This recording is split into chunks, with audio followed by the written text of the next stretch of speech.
Today is May 30th, 2014. We're at the Atlanta History Center in Atlanta, Georgia. My name is Joe Bruckner. I'm a volunteer with the History Center. And with me is Ed Woods, who is also a volunteer at the History Center, and Sue Verhoff, who is the senior archivist at the History Center. We're honored to have with us today Mr. Tom Ross.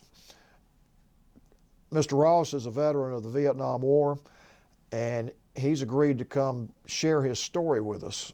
And this is part of the Library of Congress Veterans History Project, and his story will be put on record with the History Center and with the Library of Congress. Mr. Ross, we really appreciate you coming in, and we're looking forward to hearing about your experiences and your life. Absolutely, my pleasure to be here. Would you state your full name and your current address, please? Thomas A. Ross, 5710 Mount Repose Lane, Peachtree Corners, Georgia. Okay. Where and when were you born? I was born December the 29th, 1945 in Huntington, West Virginia. Okay. Tell us a little bit about your upbringing. Mine was pretty much an American story. I carried rocks and frogs in my pocket, like any good little boy. All American. I was a Cub Scout, Boy Scout, Eagle Scout. I loved being in the woods. My grandfather, who was one of the great loves of my life, taught me to hunt and fish in the West Virginia hills. My dad worked retail, so he was often gone a lot. But when he was home, he'd flown with the 8th Air Force and flew over Germany. And actually, we shot down over Germany. The plane made it to Belgium before it crash landed, and the French underground got him out. My mom was born in Proctorville, Ohio, which is just across the river from Huntington, and her grandfather was the town marshal there. So men in my life were responsible characters. My grandfather, the one that taught me to hunt and fish, was a metallurgist and worked with International Nickel there in Huntington, and they produced different metals for a lot of the equipment that was used during the war. So that was. Did your dad talk about his experiences at all in World War II? He did, and they were,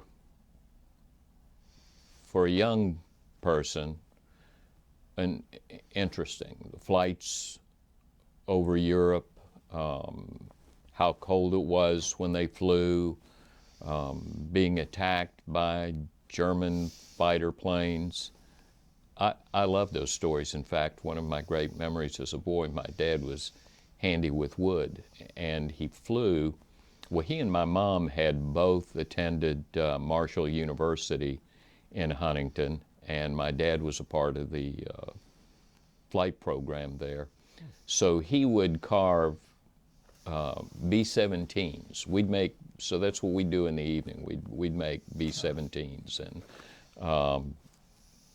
so as a child, I have great memories of growing up. We lived in Huntington till I was about 8 or 9, and then my dad, who was at that time in the jewelry industry, relocated to Pensacola, Florida.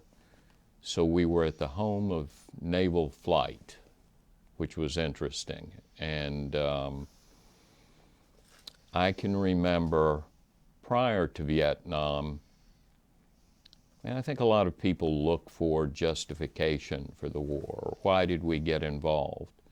For me, living on the Gulf Coast in the 60s easily takes me to the Cuban Missile Crisis.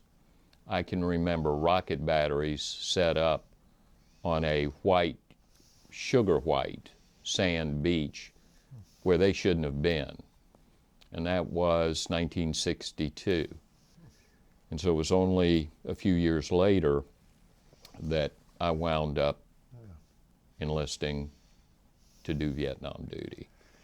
Talk about your enlistment, what your motivation was, what your family's attitude was towards you enlisting, and what your why you did it at the time? Very easy one, very easy one. I was in college at the time, the University of West Florida is there in Pensacola, and at that point my dad had started the family business, and while I was in school, I changed majors 5 times, at least 5. I was actually majoring in sorority, and it was a Sunday evening where I was having dinner at my parents' house.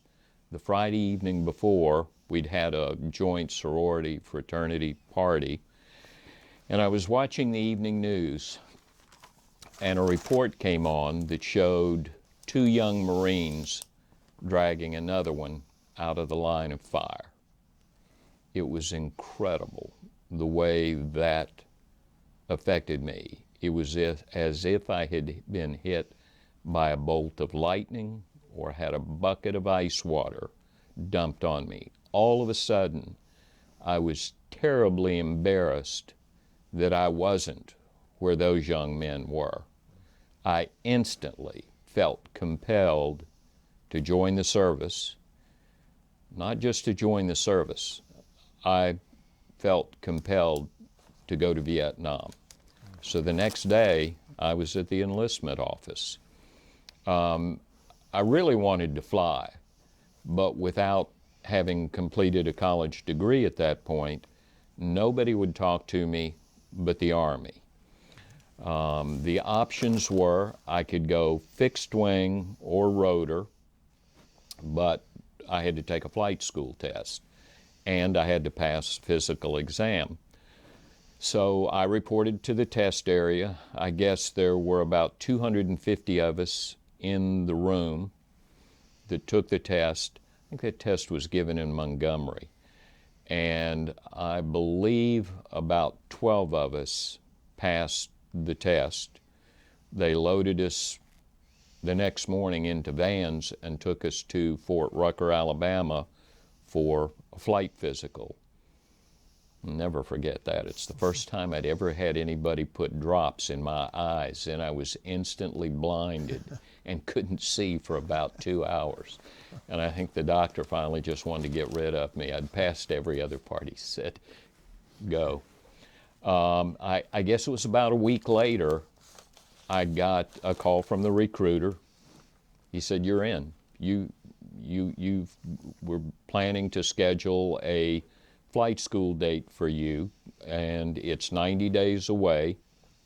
And I said, wait just a minute. I said, why is it 3 months? He said, well, what they're doing is they are giving the closer dates to people who are already in the service, who would like to go to flight school, and so you'll be attending in 3 months. I said, you know what? I really need to go now. I said, I don't want to sit and wait 3 months. And he said, well, I can't guarantee you OCS, but based on your flight school tests, you'll have no problem with the OCS test. But the hook is you have to enlist. I can't give you that test here. You can only take it after you've entered the service. So I said, I'll see you tomorrow. We'll sign the papers. 3 days later, I was in Fort Polk, Louisiana, an amazing place. Inhabited primarily by alligators and birds of many species. And this was 1966, right? 1966, okay. Yes. Sorry. So I've had the opportunity to visit with high school students and college students, and it's something that happened to me in this process that I point out to them. If you want to succeed, you must focus. Prior to this, I didn't have a lot of focus. You know, life is going to unfold and it'll be whatever it is. But I now knew what I wanted to do, where I wanted to go, and I knew I wanted to survive the experience. It wasn't just this blind, I want to pick up a gun and go. Because the strange thing was, I wanted to go do something positive. I wasn't sure what that was, or how it would define itself, if I would even recognize it when it occurred.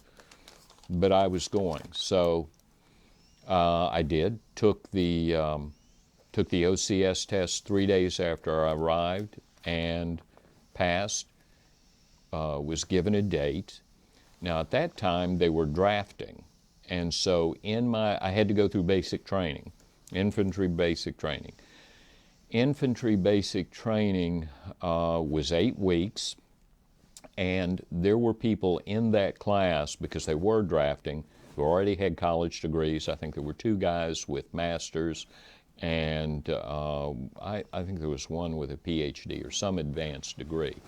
Anyway, this is to the focus point. I graduated #1 scholastically.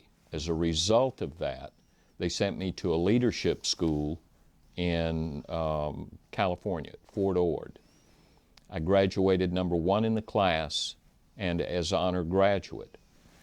Now this is from somebody who before had been demonstrating lackluster capabilities.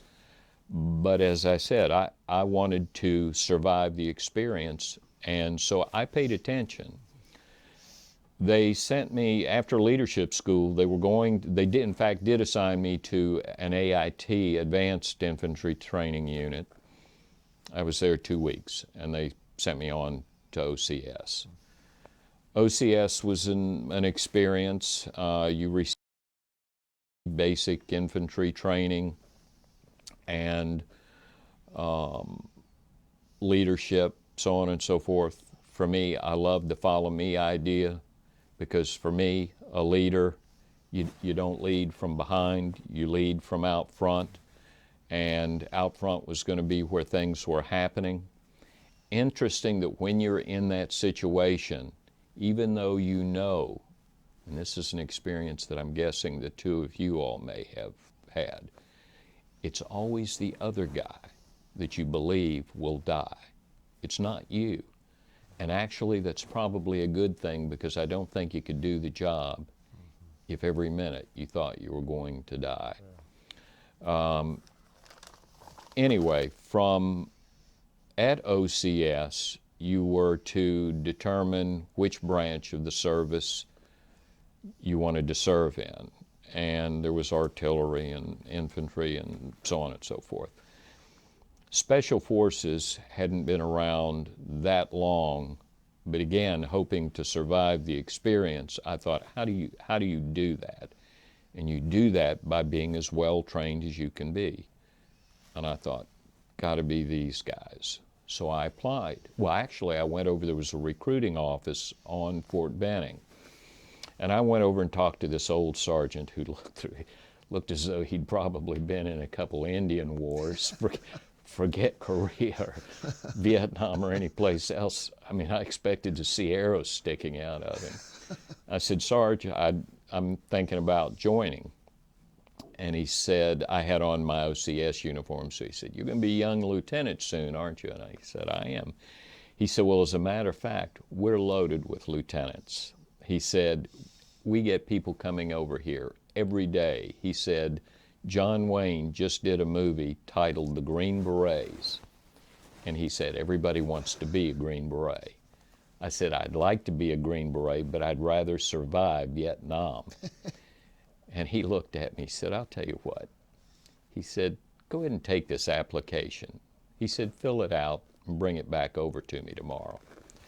So I took the application back to my room, and I looked over it, and it's the standard, your name and address and service to this point. But there were 10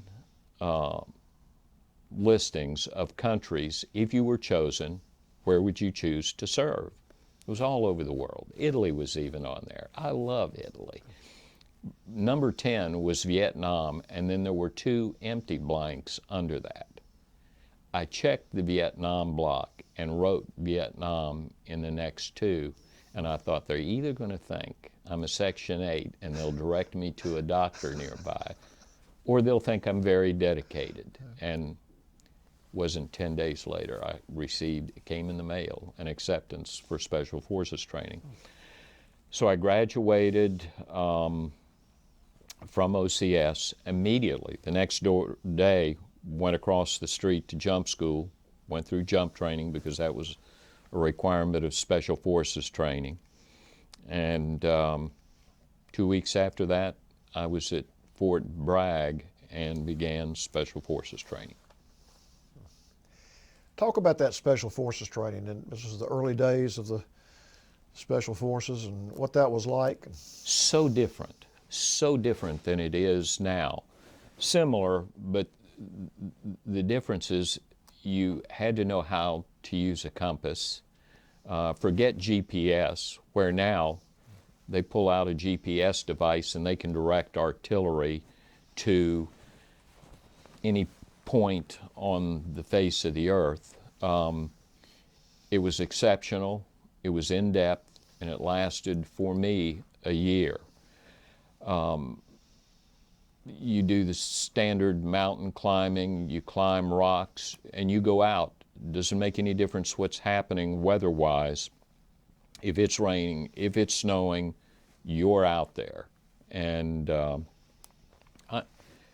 for me, having grown up in the Northwest Florida woods, I mean, my mother would have to blow a whistle at night in order to get me home out of the woods because I was out there building a tree house or a fort or something. So I loved it. And again, it was, I wanted to learn. There wasn't too much to learn, but some of the training was interesting. It was on nuclear weapons and every weapon that you might encounter. They would often, part of the training would be, you're in a dark room, they hand you a weapon, tell you to take it apart, put it back together, and give it to them so that they can go outside and test fire it and see if it actually functions. Because I was an officer, there are 5 Special Forces specialties that Special Forces soldiers are trained in. Typical A team has 12 men, 2 officers and 10 enlisted men. Each man is cross-trained so that if somebody goes down, he can pick up, another man can pick up that skill level. That's light weapons, heavy weapons, demolitions, communications, and first aid. The officers got training in all of that. The medical training to me was the most fascinating because they taught us to do what is called a surgical cut down, and that if somebody is down and the veins are depressed and you can't find them in the arm or any place else, you go in between these 2 tendons on the foot and you can actually feel it. There's a vein in there. You go in through the skin, cut the vein in, not through, but in half, insert the tube up that, and that's how you deliver plasma. I particularly enjoyed the explosives training. I mean, you worked with C4, det cord, I mean, pretty much every explosive that is out there. So the training was fascinating. They sent me to Army Intelligence School in Fort Holabird, Maryland, because my regular assignment when I wasn't training was as the intelligence officer of a company with 3rd Special Forces Group stationed there at Fort Bragg. This training was amazing. They would teach you interrogation techniques. They would teach you homework assignment one night. They handed me a ring that must have had a dozen different locks on it. And after the day's training, the assignment was to come back the next morning with all of your locks off the hoop. So you had to be able to open all the locks. They had a safe, a large vault, and I'm looking around because I'm looking for the one that's at my store, and it's not here. But it was plexiglass, and they would show you how it worked, how to open a vault. They showed you, it was a piece of coal. It was molded to look like coal, but it was actually explosive. And that was old European, because what you do with that is throw it up in a coal car of an enemy train, and they shovel it into the boiler, and the boiler blows up. So there were just all kinds of things. But the most fascinating part of that training was the interrogation techniques. It's the only place in the government, other than at higher levels, where there are actually actors employed. And they dressed like North Vietnamese soldiers, guards, civilians, and you were taught different techniques, which for me later became indispensable. That training, whatever they spent on that was made well worth it during one episode of my time in Vietnam. So really, really very interesting. The medical training, as I said, it was all, especially for a young man. Give a young man explosives and guns and. Now, did you go from Fort Holabird to Vietnam, or did you have any No, stops? in I between? went back to Fort Bragg and was there, I guess, another few months. Completed all of the training because you're doing book work as well. There are map courses, and on one of the map courses, interesting to mention, but they would, when you show up the map course, you were typically assigned 3-man teams. And one person was to operate the compass and walk out front, and the next was to count steps and such, and another one had a small piece of cord that he was to tie knots into every time you went a certain distance so that you would know how far you traveled. Now, this was before Special Forces training, because the Special Forces training was far more sophisticated. But this one was amusing to me. Anyway, I got up to the front of the line. It was my turn, and there were a couple guys behind me. They would just, as you appeared, they would break you off. Another old sergeant. And I said, "Sarge, I've been thinking about this. What are the odds that I'm going to be captured or stranded in the middle of nowhere with two guys, one that's going to have his compass and one that's going to be able to tie knots? Can I run this course by myself?" And he said, "So you just want to do it on your own?" I said, "To me, if something happens, more likely than not, I could be alone." And he said, "You're right. Here's your number. Take off." And I did. It was, pitch black at night. We didn't start till after dark, and the course, I think, is 11 miles long. And along the way, they had aggressor units out there. I encountered some character who jumped up in front of me in the middle of the dark and yelled, "Halt." Well, what they did tell us was that if you're captured, they do have a prisoner of war camp. They will take you there, and they do have light torture. And it's all part of the training, blah, blah, blah. Well, even as a training exercise, I didn't feel like I was ready for torture. So what I know is this guy doesn't have live rounds in this weapon he's pointing at me.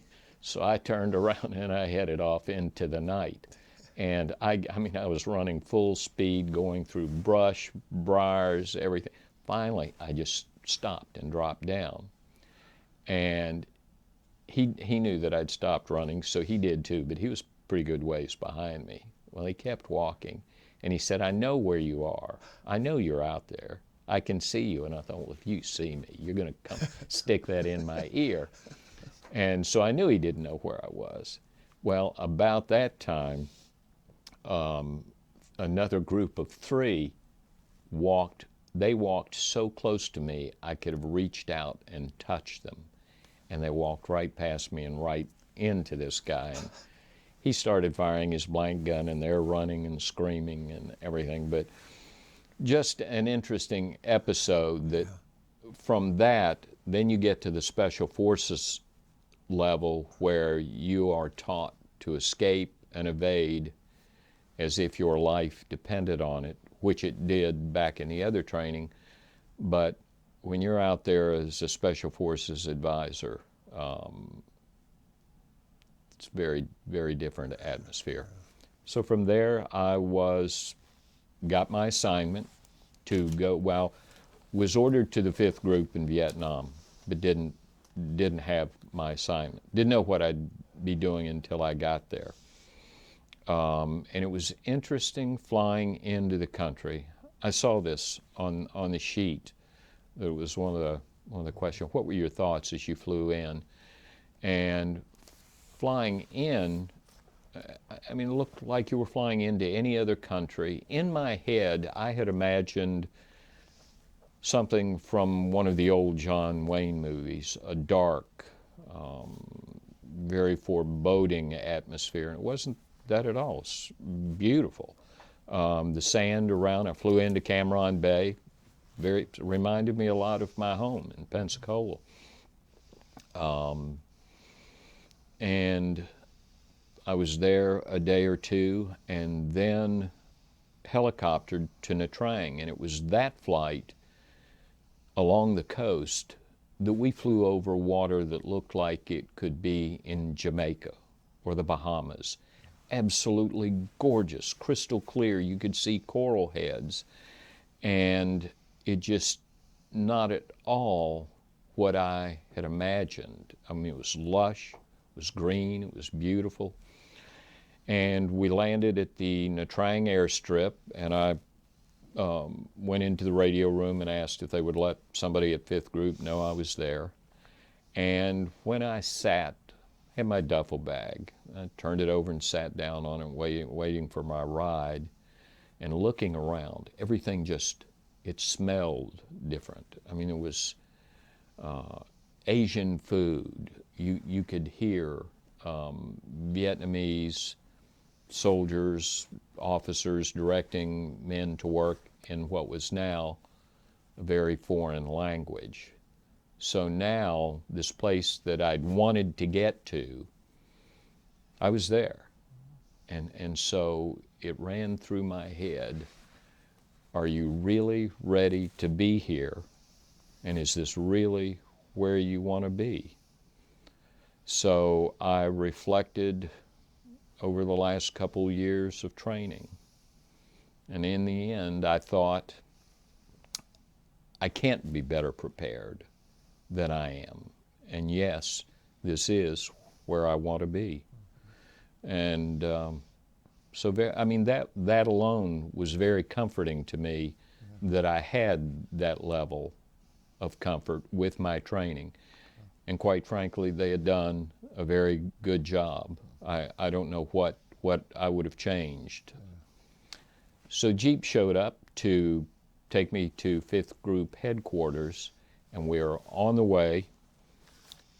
Oh, the interesting thing, certainly noteworthy, I arrived during Tet of 1968. I'd been at Cameron Bay and missed the front few days. So Nha Trang, the roads, there were barriers here and there throughout the city. And on the ride over, we encountered a Vietnamese unit. They thought they had a couple VC suspects in a burned out house.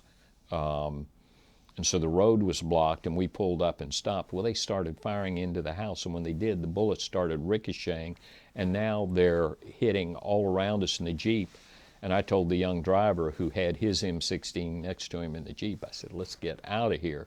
So we rolled out of the Jeep, around the Jeep, and are standing up in a doorway as this continues. And my thought was, I haven't even been assigned to a weapon yet, and I don't want to be killed unarmed. I want to go down fighting if I'm going to go. But so that ended, and we went over to headquarters, and I lined up to receive my orders. And the young JAG Spec 4 handed him to me, said, "This you're going to like this team." He said, "You've been assigned as the S2 and S3 officer of A-502. Well, as soon as I heard that, it didn't make sense. A-teams don't have an intelligence officer and an operations officer. Those positions are normally each filled by a captain, and they're at C-team level." And I said, "So is this?" He said, "You'll understand when you get there."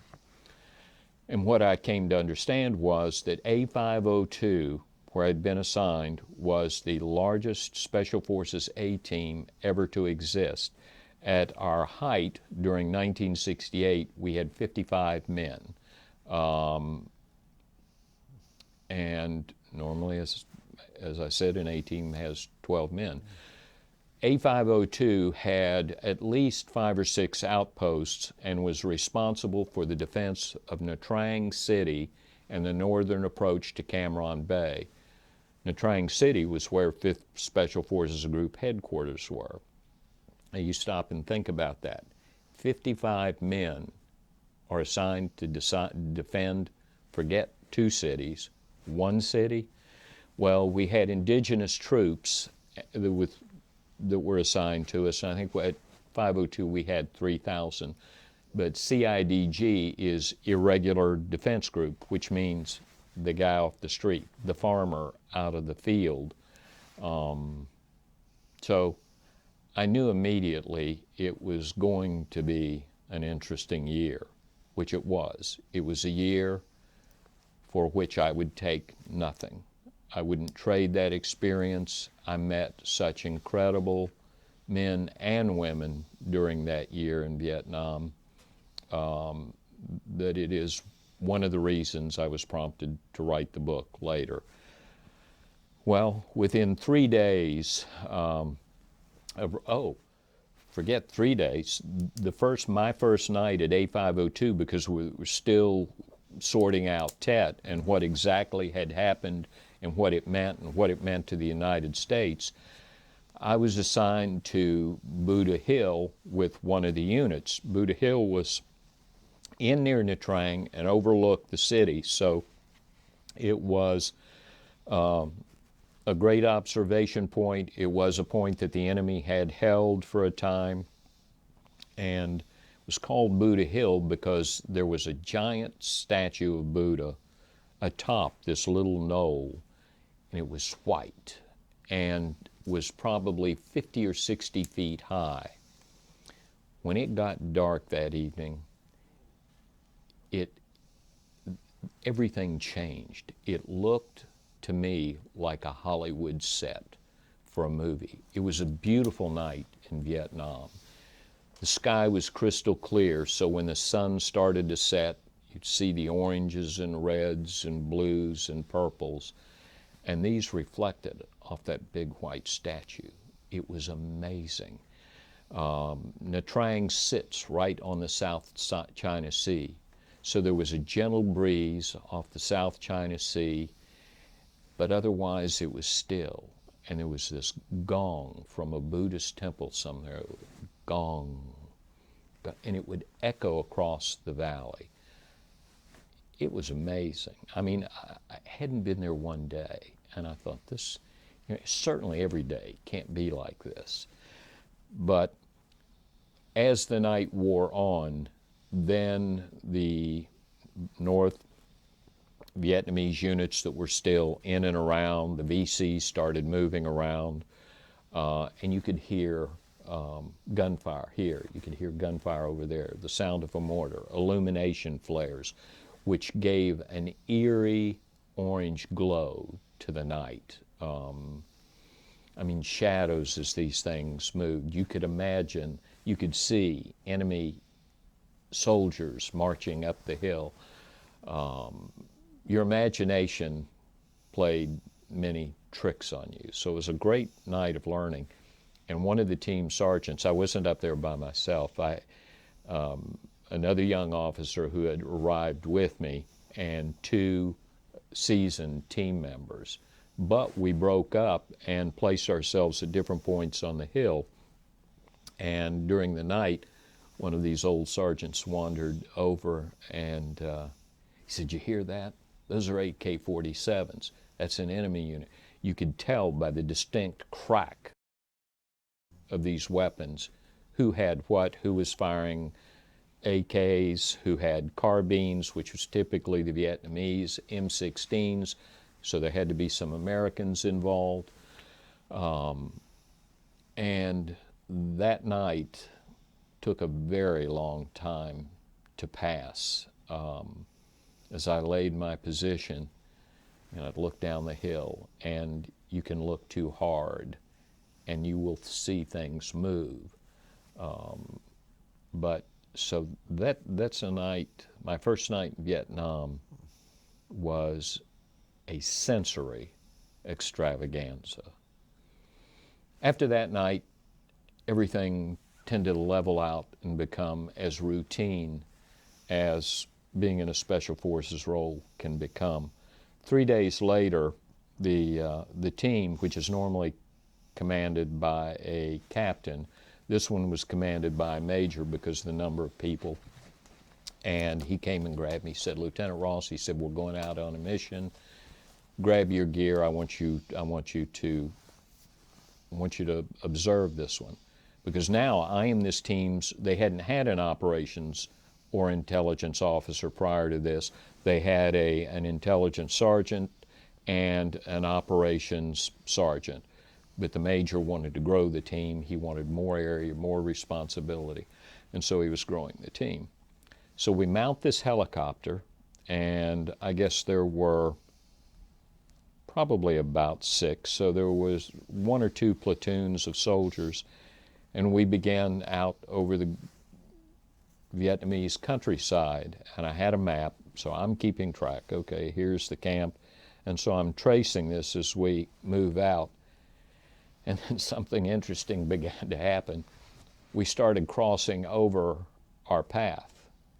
And I thought immediately, somebody's lost, or they're not sure where they're going. Because this is certainly not the way I would go in.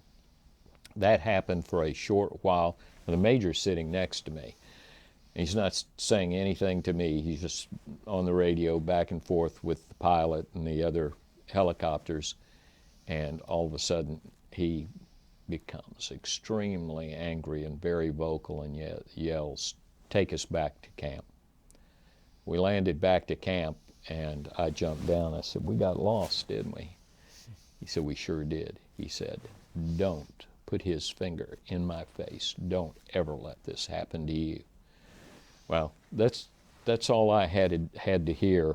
And for the next week, I called in observation missions every day and flew our entire area of responsibility until I knew it without the map. I'd tell the pilot, I'd put the map down and say, "Okay, I'm going to sit back here and close my eyes. Take me someplace, and then I'll take you back to camp." He'd call me on the radio, "Okay, you ready? Look out the door and tell me which way to go." And I did. And that served not just myself, but it served the team. And so. You were flying in a Huey helicopter, I assume? Yes. Go ahead. Prompt me with a question while I regroup here. What was the morale like of your men at the time? Among the Special Forces folks, it takes, and this is something interesting about my entire tour in Vietnam, I felt like a third-person observer because I'd watch people. It was just interesting to me to reactions. And not speaking about myself, but about those I met at the team and other Special Forces folks since. You must be extremely motivated to join that unit. Because you're called upon to do things that are at times extraordinary. And if you're not motivated, one of 2 things will happen. You'll fail or die. Well, there's a third. You'll succeed. And hopefully that's the outcome. But nobody ever spoke, and this was 1968.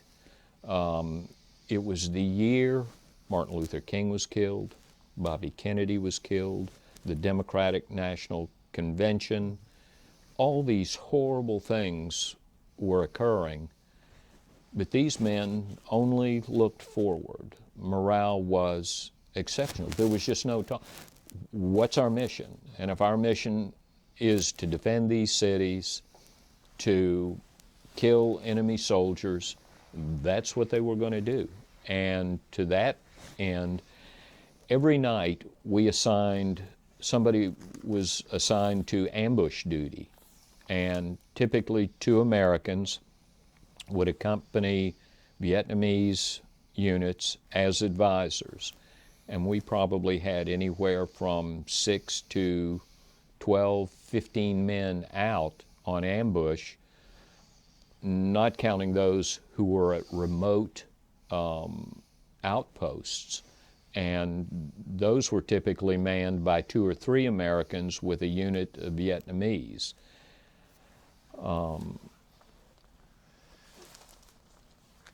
I quickly decided I needed to make friends, that one of the ways with my goal to survive this experience was to make friends. So when I knew I was going to be in the field, for example, I went to there was an American artillery unit. And my thinking was, if I call these guys in the middle of the night, it's not to say, are you guys sitting around playing cards? What are you doing? My call was, I need artillery and I need it right now. I wanted them to know me. I didn't want them firing for bunkhouse 02, which was my call sign. When they ran in the middle of the night to that gun, I wanted them to be firing not for Lieutenant Ross, that's Tom out there. And these were privates and sergeants, they were enlisted men. But I knew my life could depend on the speed and accuracy with which they did their job. So I'd go out, I'd go to the PX and get cookies and candy and things, and take it out and say, hi, just, how are you, can I watch a fire mission? And I wanted them to know me, and I'd invite them over to the camp. Come on, we're cooking. It was amazing. You think of Special Forces folks roughing life, which they do very often, but when they have the opportunity, life is very good. We were in an old Vietnamese fort that the French had used when they were there, and we had a cook that had been trained by the French. He made some of the best gravies, sauces I've ever eaten in my life. So we lived life very well when we could. But when I'd go out, there was a screen door at the end. I was in kind of a Quonset hut, and we had sandbags around it. When I'd go out that screen door every morning, some mornings, it didn't occur to me every day, but that when that screen door slapped shut behind me, occasionally I'd wonder, am I going to go back through it this evening? Mm-hmm. So in your head, those thoughts are there, but you can't dwell on them. The only time there was one particular mission that I will never forget, that I thought, there's a chance I may not come back from this one. It was an assault into the Dong Bo Mountains, which hover above Nha Trang, just west of Nha Trang City. Every other unit that had been up in there, we knew there was a large enemy unit up there, and that they were probably living in a cave complex. But every other unit that had been up there had been run out with heavy casualties. So I knew that going in, I was going as the backup. The Vietnamese major was going, and our leadership had just changed. We had a new major. He didn't really know the area, so I was going with him as second because I did know the area. Well, prior to this mission, I grew up Catholic. I decided I needed to take a ride to the city, found the Catholic priest, did confession, everything I felt I needed to do. I was going to leave my soul to God, and taking care of my body was going to be up to me. But something amazing. Every other unit had gone in by foot and climbed the mountain. My decision on this one was to go in 3/4 of the way up by helicopter, and rather than fighting our way up, fight our way down. So that's what we did. From the instant my boot hit the side of that mountain, my mortality never entered my mind until the morning we came out. You become so focused on the job that you don't consider all of the other alternatives. Well, the first night up there, this major, we had camped. We were fairly certain we would make contact because we had a North Vietnamese soldier with us who had come from that complex. And supposedly he was to lead us to the base camp. And so the first night we camped, the major and I were in this cave, and he happened to be laying there, and he was looking at some rocks above his legs, and he said, I wonder if that one's the Keystone Rock. And he kicked it, and it was the Keystone Rock, and all the others fell on his legs. So I had to have him flown out. So now I became the primary advisor for this operation. We hunted for 3 days, and never. We would make, our patrols would make contact. They'd see somebody or something, but it was never an all-out firefight. And after 3 days, we came out. Later, we had captured a prisoner near the base of the mountains who was leading a unit in for supplies. This is probably a week later. And during an interrogation, discovered that the Vietnamese in the mountain, and ultimately it was determined that there were between 600 and 700 troops up there. Our unit had 250. It would have been, I mean, no, we could have called in air support, blah, blah, blah, but we had bombed that mountain. I'd fired artillery into that mountain many times myself. They backed down into those caves. You'd have to take off the entire top of that mountain to get at them. Anyway, they thought we had more soldiers than we had with us because they saw the helicopters. There was a lot of daily support. So they didn't realize what we had. But it's units like the ones that took us in, the ones that supported us. While we were up there that 3 days, the U.S. and the Vietnamese government really wanted the war to be run by the Vietnamese. They wanted them handling the heavy load. But there were times when they simply weren't up to the task. We needed a resupply. We'd been up there. We were out of food because we went in light intentionally so we could move swiftly. And so I think we may have only had 1 or 2 rations. The Vietnamese came in for resupply, got to within about 30 feet of the ground and just shoved the water bladders and water cans out. They hit the rocks, burst immediately, so we had no water.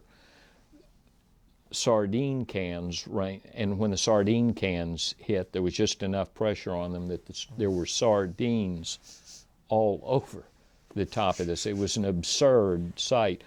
Finally, we called, the next day, I called one of the American units. There was an incredible unit that supported us, was the 281st Assault Helicopter Company. These guys were heroes and did things that I didn't think could be done. Certainly things I know shouldn't be done.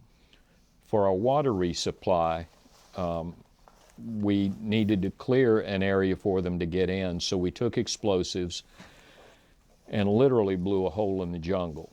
We used everything we had, and the hole, I guess, was about 60, maybe 70 feet in diameter. And the first helicopter showed up over this hole, and I was at the bottom of it, and he said, okay, he said, back out of the way. I'm coming down. And he started down, and as he did, he's clipping tree branches on either side. I said, you know what? Radioed him back. I said, you're not going to make it. I said, you know, it's not worth your life to get us water.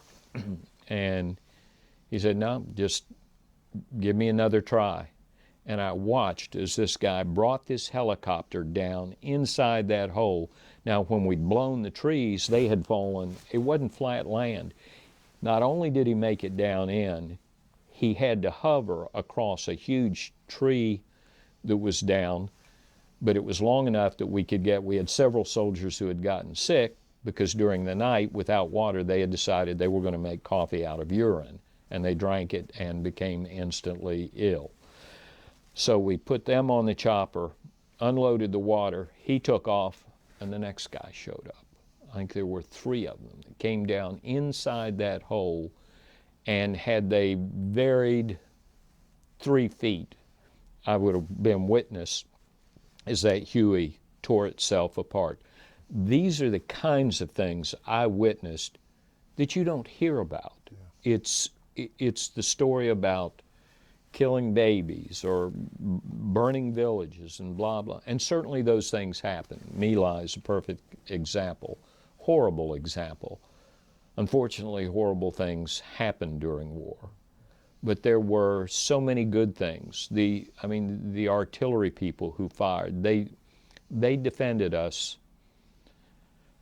There are probably a handful of nights that I was in Vietnam that I will never forget. And one was a night that my best friend at A-502, his name was Lieutenant Bill Phelan, he was out on an ambush. And I was the duty officer that night, which meant if one of our units got into contact, I would handle resupply, artillery, whatever they needed. And the radio man at about, I guess, 1 in the morning came running back. Lieutenant Ross, Lieutenant Phelan's in contact. So I jumped up, I'm barely awake, bouncing off the wall on the way to the radio room, and get into the radio room, and after every unit got in position at night, they would call in their coordinates. So I could look up on the map and I could see exactly where he was. So I picked up the radio and called him. He was Blue Bandit 06. No answer. I tried 3 or 4 more times, no answer. Now, you could go to our door and hear, you could hear that there was a battle going on not far away, and that was his unit. So I called one more time, and he recognized my call sign. Now, he had been an NCO before he'd been an officer, so Bill was a seasoned soldier. I knew when he responded, he believed he was going to die, because he came back in the clear. It wasn't bunkhouse 02, this is Blue Bandit 06, here's our situation. In the clear, he said, Tom, we're not going to make it out of here. His ambush unit was a light platoon, about 20 men. They had ambushed a company-sized unit that was firing Russian B-40 rockets at them. And every time he fired the mic, it sounded like a war was going on. So I got back to him. I said, are you still where you set up? Yes. Stand by, out. I told the radio man, I took a grease pencil. And this is, I was trained to do this. If I'd attempted to do this before I'd been trained, no way could I've done it. I would have been a babbling crybaby. But at that instant, all of the training, it's amazing how it comes into clarity and focus. I drew one line around on the one side, another one. Essentially, I built a 3-sided box. And I told the radio man, I said, call this set of guns and give them this set of coordinates for a fire mission. I called, the Koreans were on the other side of the river. I called them and gave them one set of coordinates, and I called in Nha Trang City and gave them a set of coordinates. One set of guns were 175s firing from Ninh Hoa, which was 25 kilometers away. When those things hit the ground, I think the burst radius is 200 yards. So it's a big area, and you have to be very careful.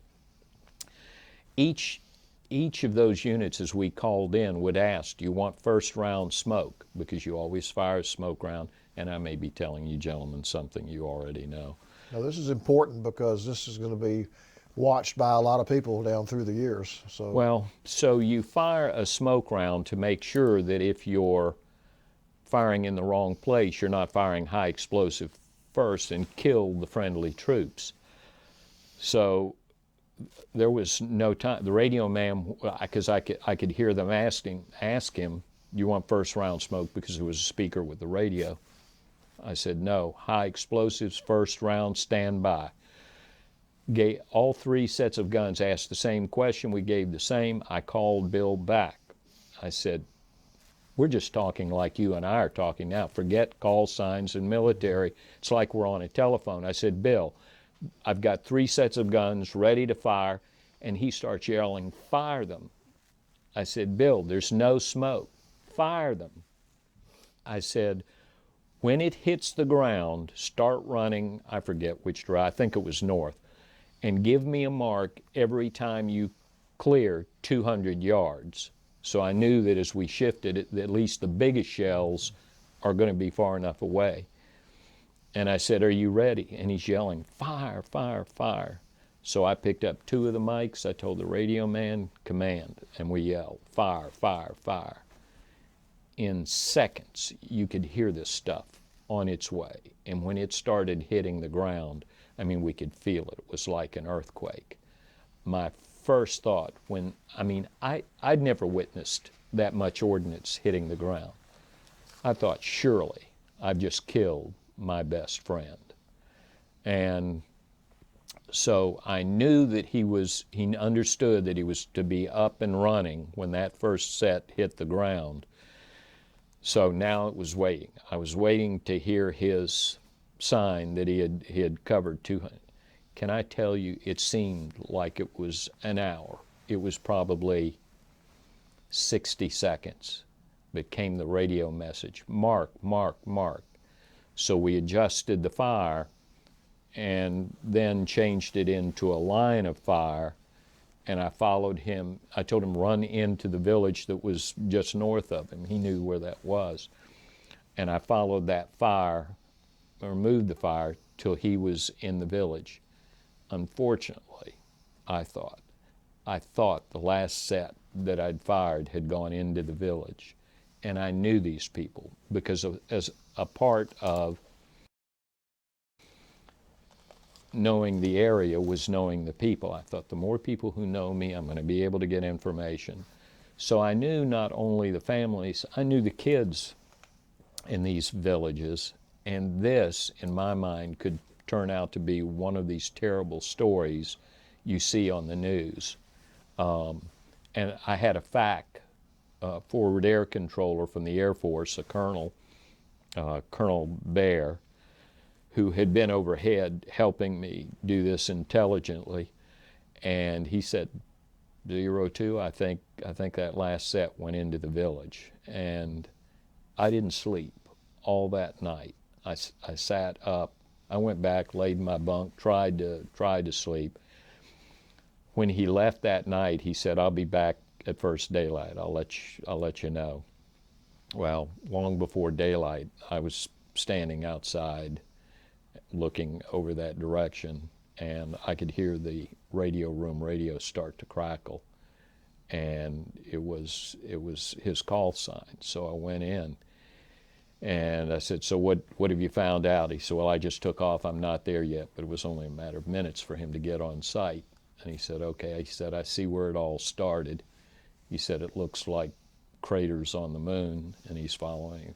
He said, okay, I'm coming up to the village. And he got quiet. He said, 02? He said, I can report 0 rounds into the village. So he thought what had happened the night before, he thought that some of the rounds had gone in and started a fire. Well, he said, I know what I saw last night. He said it was a flare shoot. A flare went into the trees, started the fire.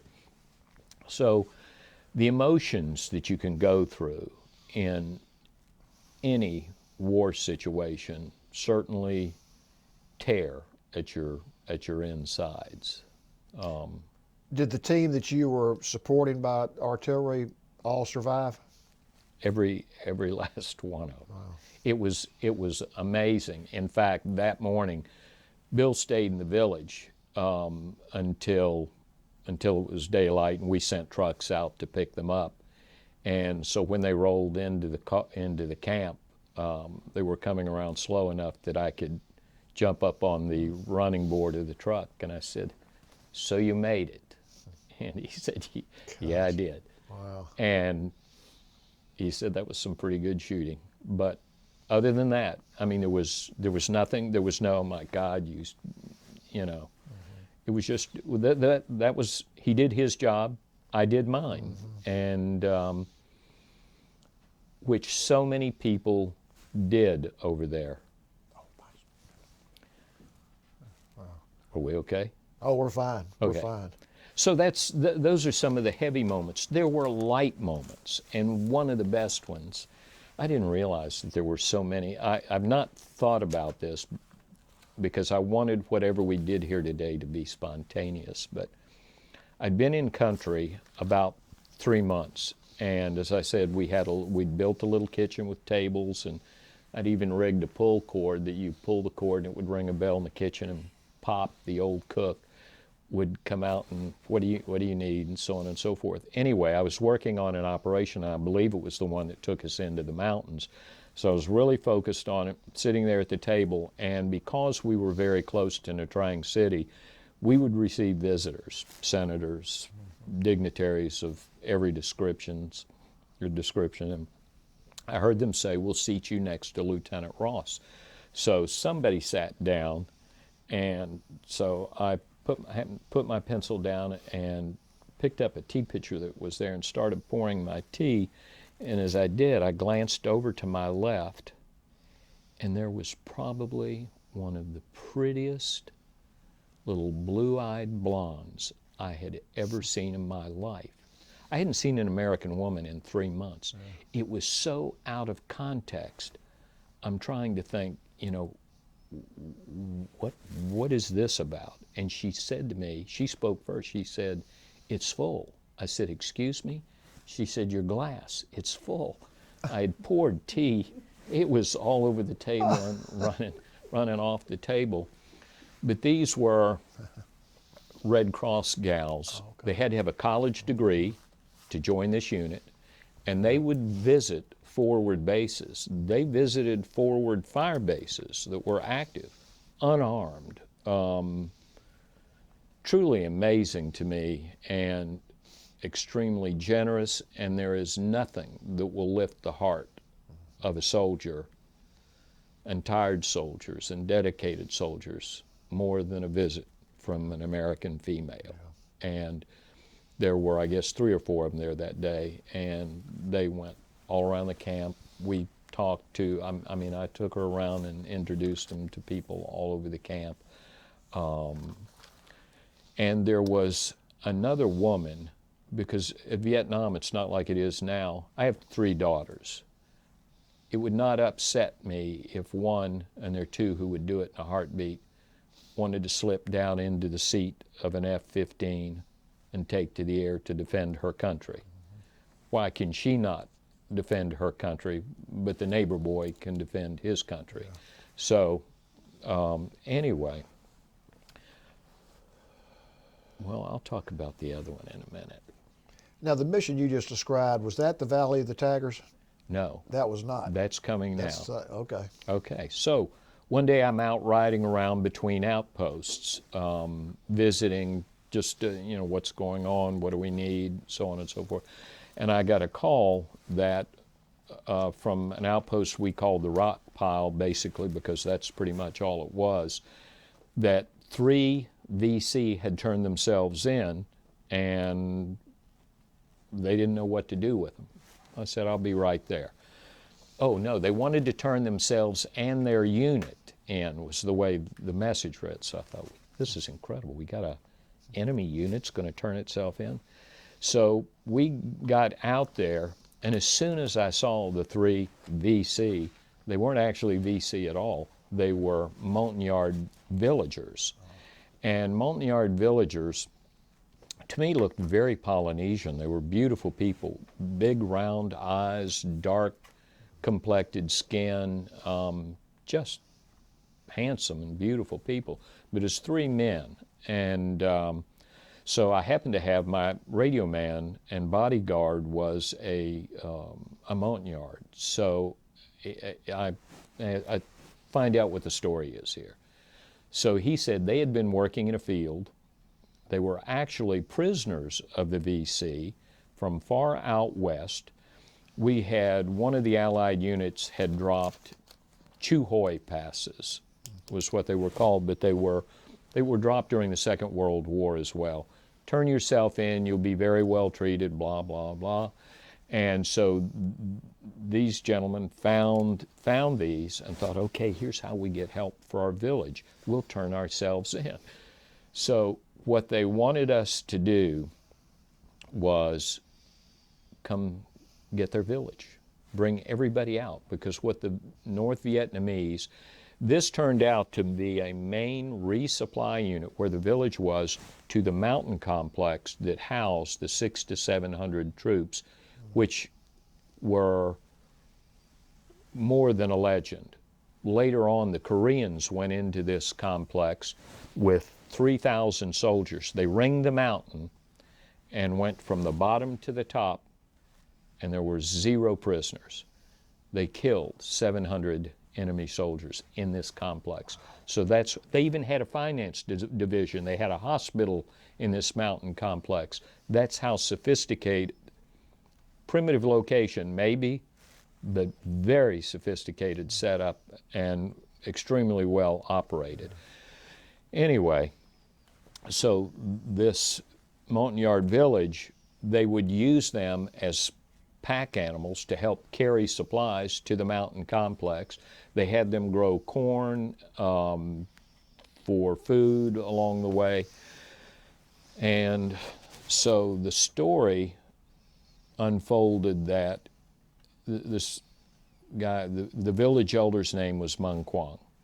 They kept him tied. They didn't kill him, but kept him tied and caged for, I think, 1.5 years in the village. He had rope scars on his arms to go along with his story.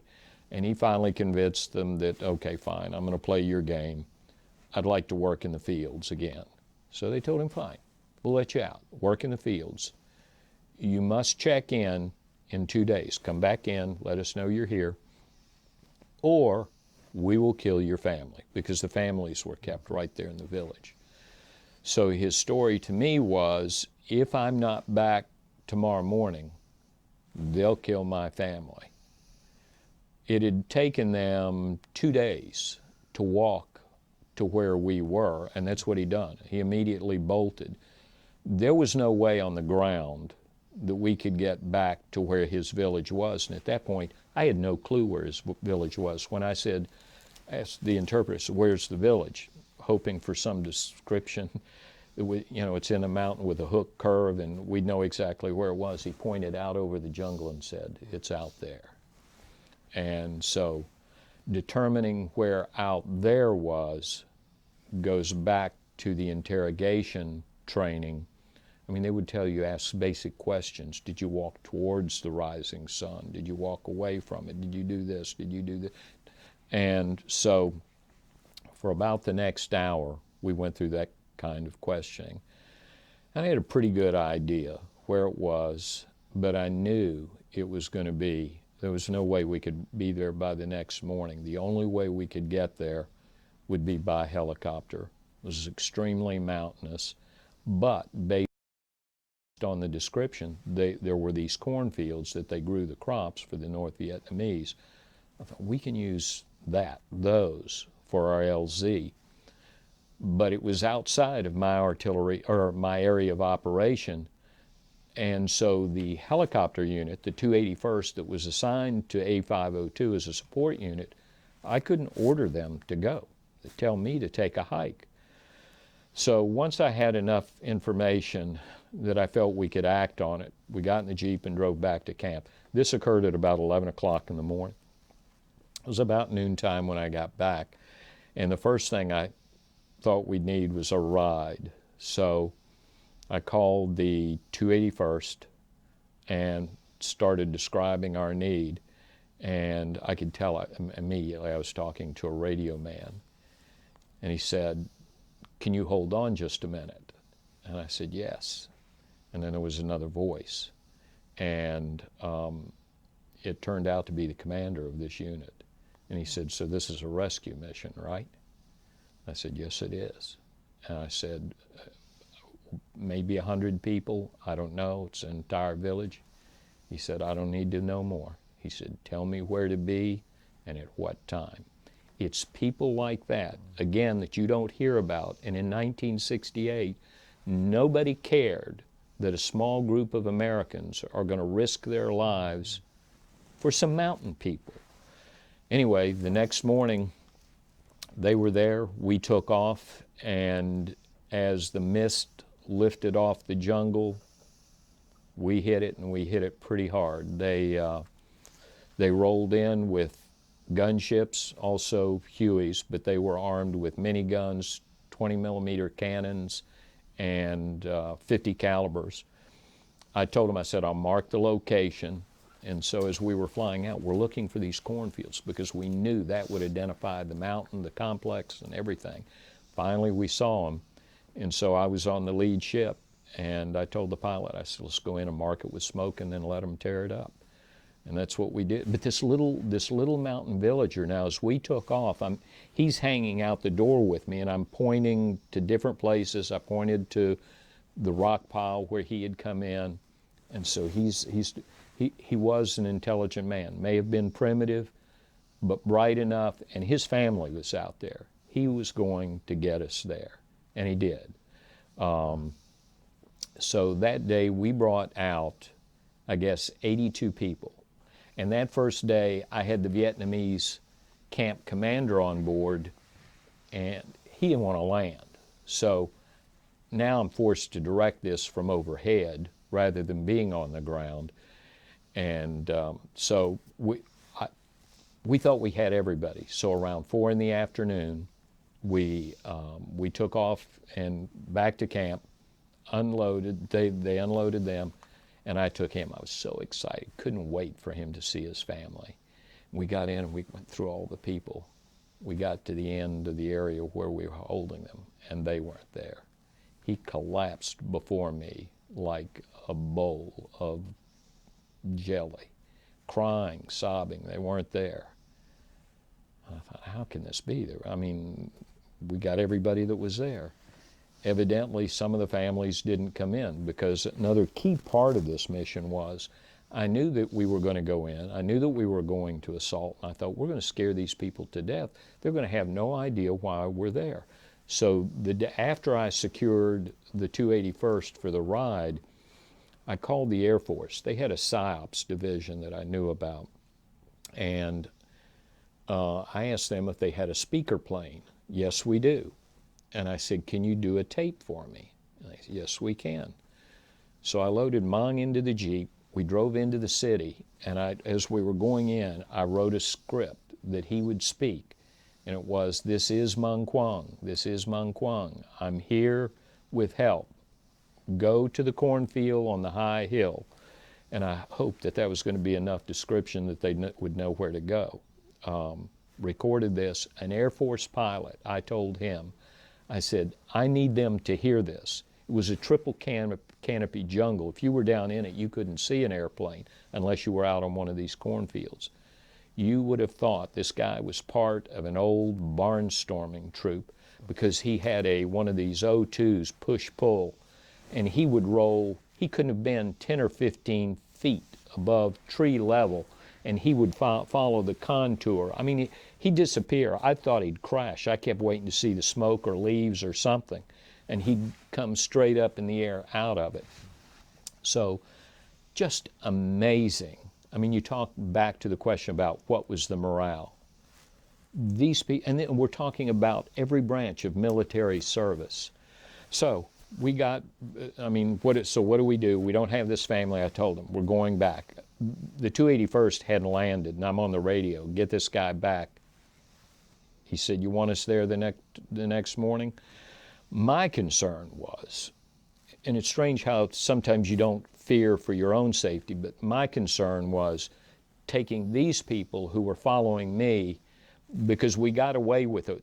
We were fortunate. The main unit that is normally stationed there was gone. We don't know where they were, but they weren't there.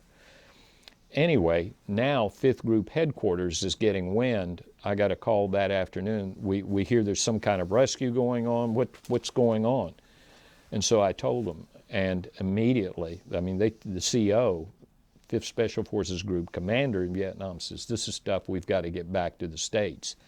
And so they said, we're trying to round up a camera crew, blah, blah, blah, and not so fine. So the next morning, everybody shows up, we go back. Now this time, I told the Vietnamese CO, I said, why don't you stay here?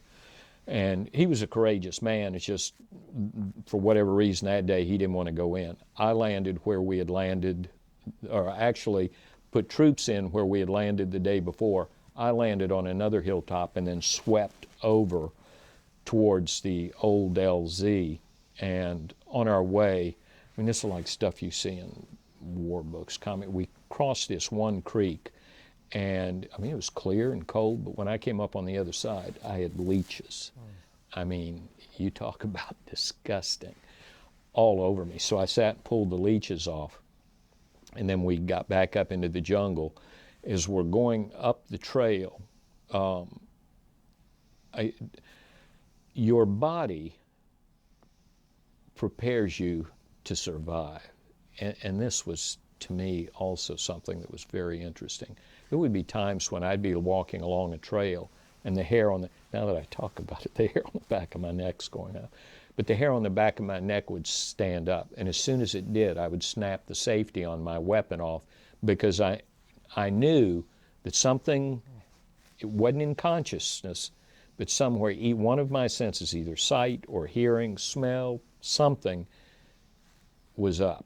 And it was never more than a minute that something would happen. Well, on this particular day, the world in front of me blew up. Our point unit made contact, and things are exploding and what.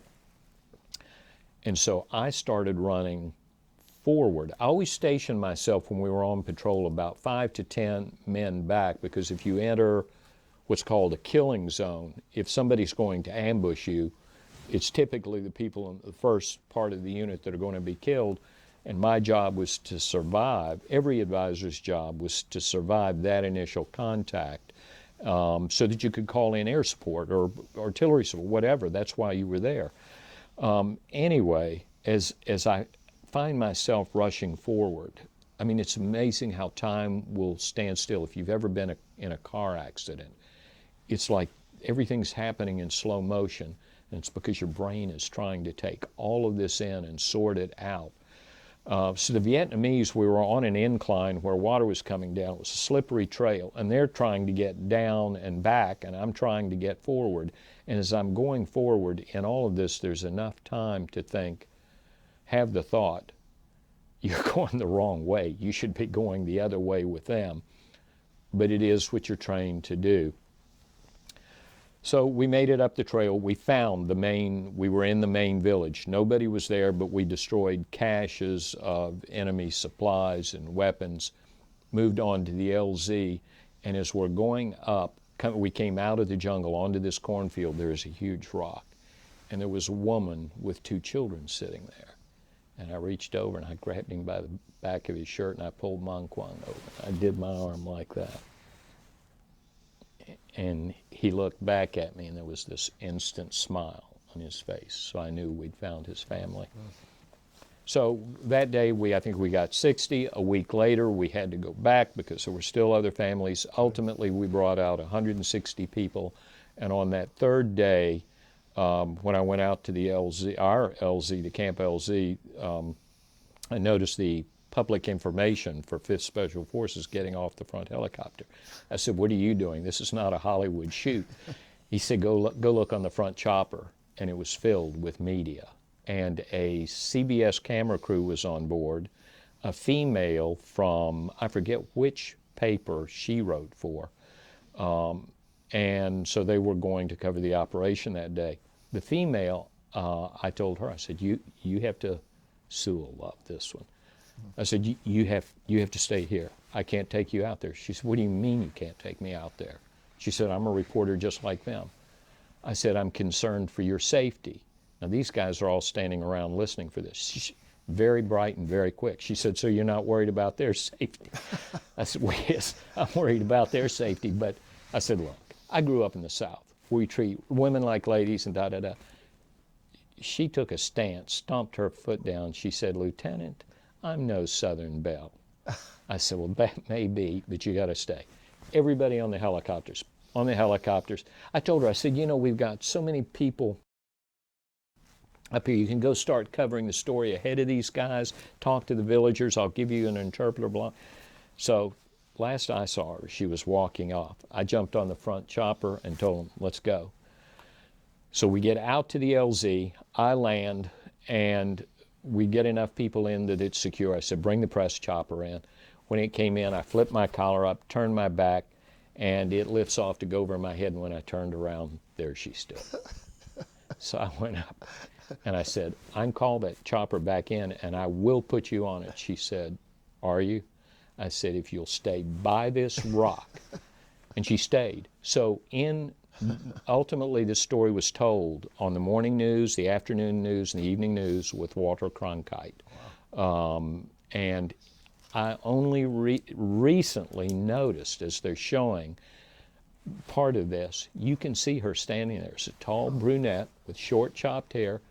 She has a camera hanging around her neck and a pad and pencil. Every other man on that drop LZ had a weapon and lots of ammunition. So for me, my time in Vietnam was a privilege. One, to serve this country. Two, to serve with the people I served with. And three, to see the kinds of things, the bravery, the courage, the selfless acts that I was able to witness. Well, you not only witnessed it, you participated. I mean, your bravery and your intuition to do those things. Saved a lot of lives, I'm sure. Can only hope. When did you come back to the States? I was there all of 1968. I got back in time for Christmas of 1968. Okay.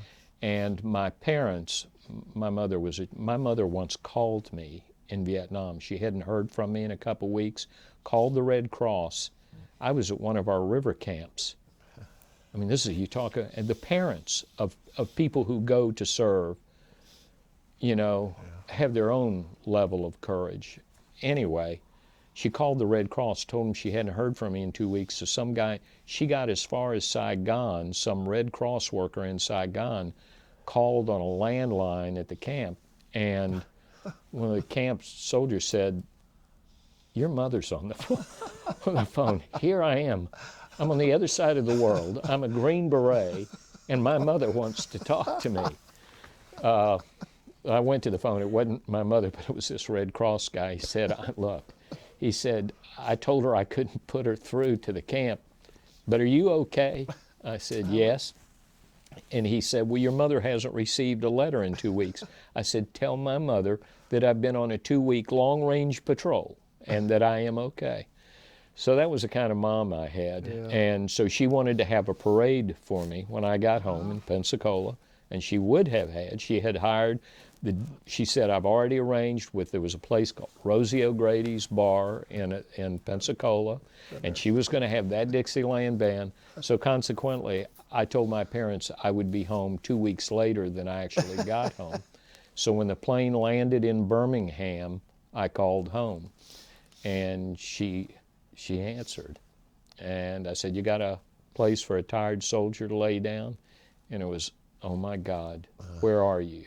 I said, I'm in Birmingham. Because I knew, as skilled as she was, she couldn't organize a parade in 30 minutes. So I got home.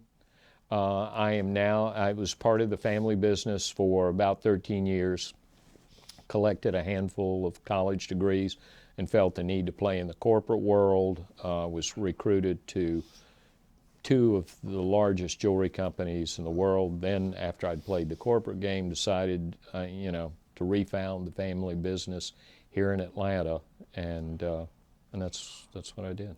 And you stayed in the Army Reserve for quite a few years too, didn't you? I stayed, yes, I would go.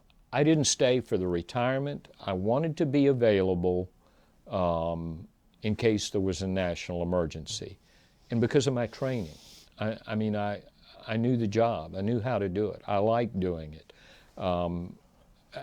When I left Vietnam, I could see where it was all headed.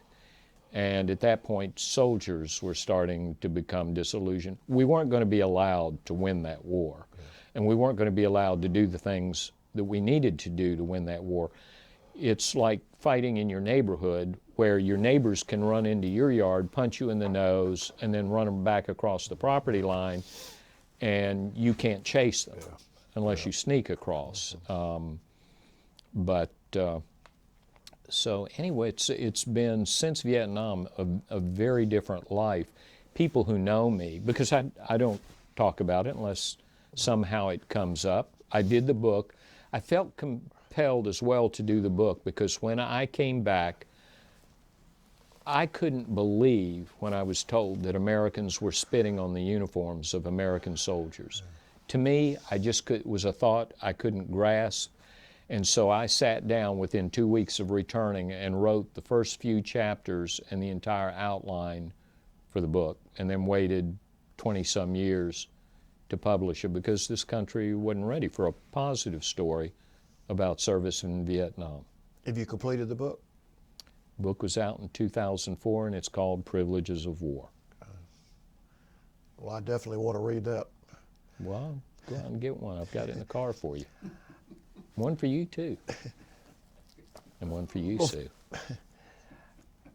I'm going to give you a chance to just say anything in closing you'd like to, but before I do that, I want to be sure I give Ed and Sue a chance to ask any questions that they have. I have absolutely no question about it. One remarkable story that I didn't tell was the courage of a young man from Atlanta, Georgia. And with the Atlanta Historical Society right here, it's a story that should be told. Every incoming Special Forces soldier would spend 3 days at my camp training. We'd send them out on a live, they do training in the city, then come out to the camp for a live mission. We'd send them out either on a patrol or an ambush, and this unit was going to be an ambush. I would give a briefing before each unit left.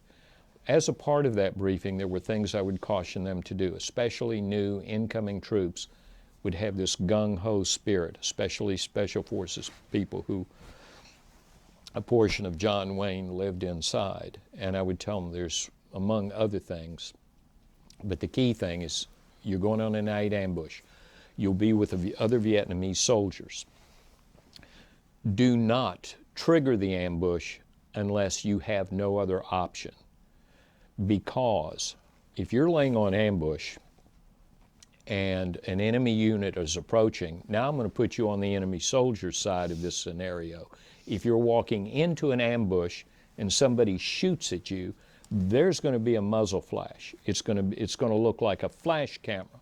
Where are you going to return fire? Are you going to shoot over there, up there? No, you're going to return fire at that muzzle flash because that is the danger.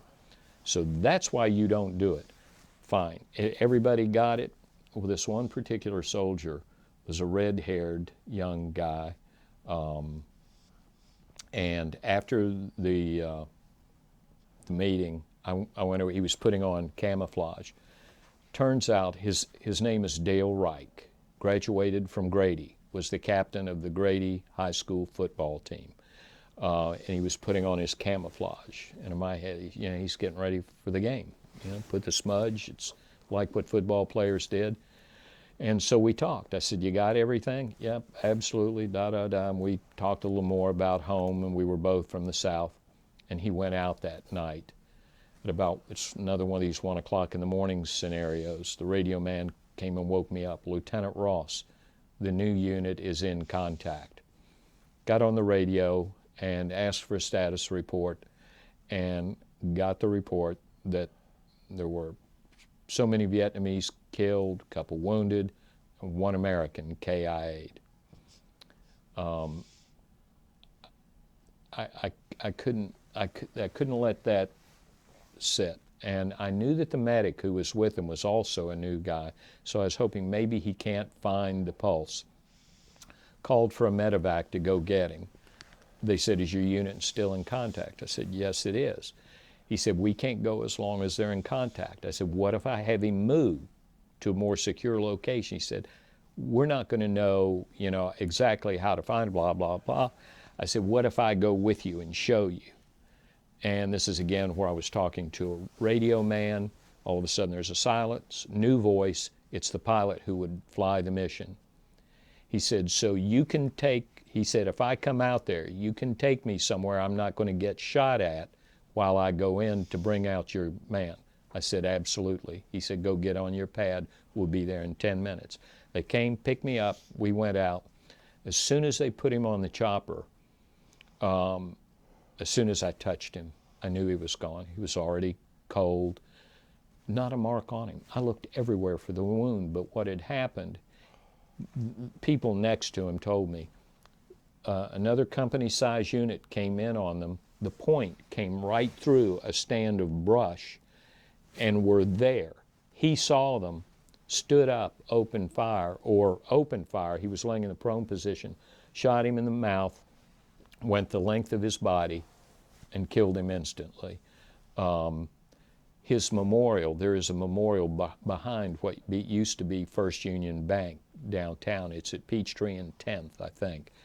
And so now occasionally I put flags on that memorial. Good. So, What was his name? Dale Reich, R-E-I-C-H, graduated from Swanee. And I just recently, I've been looking for his son for years. When the book was coming out, I tell that story in the book. You'll be able to read it. I will give you those books. I wanted the family to know that that story was going to be in there by some freak coincidence that they might see it. Yeah. And his son is a chaplain, and they're stationed in Alaska. How about that? Yeah. Wow. So. Who put the memorial up? Where is it? No, who put it up? Are you all part of the Atlanta Vietnam? We are. Veteran? We're both members. We did. So that's the one of the memorials that we put up. Yeah. In fact, you all, that's how I found out you all existed, was I was looking for the family. I was looking for the son, and somehow got connected with you folks. And That's what I thought. yeah. Well, I tell you, your story is an inspiration, but you're an inspiration. And I wish we could play this for a lot of Americans. I mean, your incentive for going into the Army after seeing on TV that young soldier being carried away by two other soldiers, and all the way to the way you dealt with the artillery unit going out there, which I'm sure a lot of people didn't, going out there and showing your support for them and doing a lot of things you did not have to do for them personally, is a real inspiration. And you obviously were and are a leader, but what you did from the standpoint of courage, number one, but leadership, number two, and the rescue of those Vietnamese, I wasn't alone, though. I couldn't have done that. Had that helicopter unit not stepped up, and those guys, Jim Talbert, was a part of the 281st. Okay. I think, I'm not sure he was in on that particular mission, but these guys, I mean, I could sit, if we had that bottle of scotch, I could do this all day long, because I was so inspired. I mean, it was just amazing, but this country doesn't know those stories. Look at you all. I mean, there is this stereotype of the guy who's living under the bridge is a Vietnam veteran. Yeah. You two guys look pretty clean cut to me, intelligent, successful. I mean, look at the people in that organization now. Because of the way my business, I can't get out to do, I mean, I'd love to do the luncheons. I did a few in the beginning, but the other thing is, and I attribute it to the mountain yards, gave me what I needed not to have nightmares. I've never had my wife will tell you, I sleep like a baby when I lay down, but I mentioned in the beginning that I wanted to do something good, didn't know how it would happen, how it would manifest itself. God gave me that gift to do the Montagnard thing. Well, I can't think of a better way to close the interview, and I just want to thank you for coming in here and sharing your story, and My thank you for pleasure. your service. And the same to you two gentlemen. Thank you.